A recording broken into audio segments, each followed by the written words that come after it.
Saludos, estimados estudiantes de teología, y bienvenidos a Umbral Teológico. Prepárense para una inmersión profunda en la teoría y praxis de la homilética. Un tema fundamental para quienes aspiran a comunicar el mensaje divino con efectividad. En esta sesión exploraremos los elementos esenciales de la homilética, desde la construcción del mensaje hasta su impacto en la audiencia.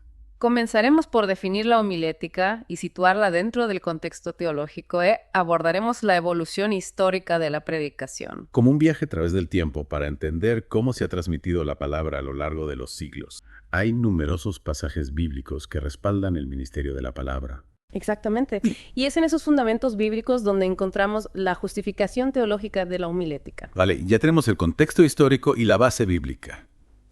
Ahora, ¿cómo se traduce todo esto en un sermón que cautive a la audiencia? ¿Cuáles son los pasos prácticos? Bueno, el proceso homilético es como un viaje que comienza con la selección del texto bíblico. La materia prima del sermón. ¿Cómo se elige el texto adecuado para cada ocasión? Esa es una pregunta clave. No podemos simplemente abrir la Biblia al azar. Debemos considerar el contexto de la comunidad, el calendario litúrgico y, por supuesto, la inspiración del Espíritu Santo. Entiendo. Una vez que tenemos el texto, ¿qué sigue? Supongo que no se trata de leerlo en voz alta y ya. Por supuesto que no. Aquí es donde entra la exégesis bíblica, ese proceso de estudio profundo del texto para desentrañar su significado original. Ahí es donde se pone interesante. Es como una investigación detectivesca para descubrir el mensaje oculto detrás de las palabras. Exacto. Debemos analizar el contexto histórico, el género literario, la estructura del texto, las palabras clave. Es un trabajo meticuloso, pero fundamental para construir un sermón sólido. Y una vez que hemos descifrado el mensaje original, ¿cómo lo conectamos con la realidad de la gente de hoy? ¿Cómo lo hacemos relevante para sus vidas? Esa es la tarea de la hermenéutica, la ciencia de la interpretación. Se trata de tender un puente entre el mundo del texto bíblico y el mundo actual, encontrar los puntos de contacto, las preguntas que resuenen en el corazón de la gente. Y aquí es donde también entra la contextualización. No podemos ignorar la cultura, las necesidades, los desafíos específicos de la comunidad a la que nos dirigimos. Claro, un sermón para un grupo de jóvenes en la ciudad no será igual a un sermón para una comunidad rural de adultos mayores. Precisamente, la contextualización nos ayuda a que el mensaje llegue con fuerza y claridad a cada persona, independientemente de su trasfondo o su situación. Me parece que estamos construyendo un mapa bastante detallado del proceso homilético. Pero más allá de la teoría, ¿cuáles son los elementos prácticos que hacen que un sermón sea realmente efectivo? Bueno, hay muchos factores que influyen, pero podríamos empezar por la estructura. Un sermón bien estructurado es como una casa bien construida, sólida, atractiva y con un propósito claro. Me gusta la analogía. ¿Y cómo se traduce eso en la práctica? ¿Cuáles son las partes esenciales de un sermón bien estructurado?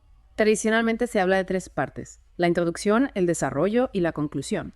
La introducción es como la puerta de entrada a la casa. Debe ser atractiva, invitadora, generar expectativa. Entiendo. Debe despertar el interés de la audiencia desde el primer momento. ¿Y cómo se logra eso? Con una anécdota impactante, con una pregunta que los haga reflexionar. Exacto. La introducción debe ser como un gancho que atrape a la audiencia y la lleve al corazón del mensaje. Una vez que la tenemos cautivada, pasamos al desarrollo. El desarrollo, el cuerpo del sermón, donde se expone el mensaje, se argumentan las ideas y se presentan las pruebas. Precisamente. El desarrollo debe seguir un orden lógico, utilizando ejemplos y anécdotas que ilustren las ideas y manteniendo la atención de la audiencia. Es decir, no se trata de vomitar información teológica, sino de presentarla de forma clara, concisa y atractiva. Exactamente.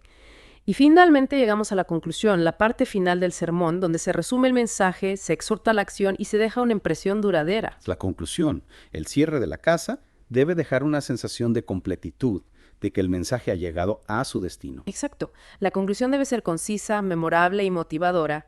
Debe resumir las ideas principales del sermón, conectarlas con la vida de la audiencia y dejar un desafío o una invitación a la acción. ¿Vale? Ya tenemos la estructura.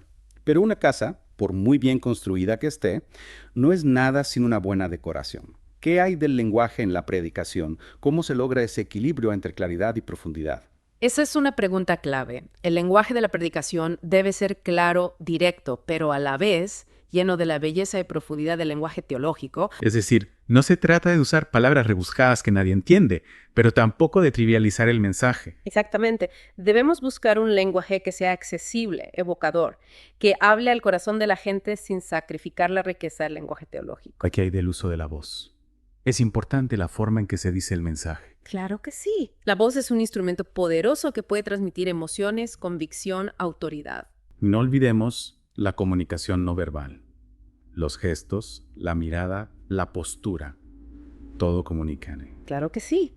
El lenguaje corporal puede reforzar el mensaje o, por el contrario, distraer a la audiencia. Debemos ser cuidadosos con lo que comunicamos con nuestro cuerpo. Así es. La comunicación no verbal es un complemento indispensable de la predicación verbal. Hasta ahora hemos hablado de la estructura, el lenguaje, la voz, la comunicación no verbal.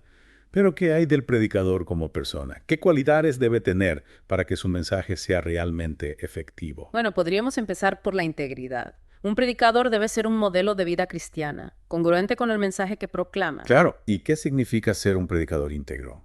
Ser perfecto, no cometer errores. No se trata de ser perfecto. Todos somos seres humanos, con nuestras debilidades y limitaciones. Entonces, ¿qué se espera de un predicador en términos de integridad?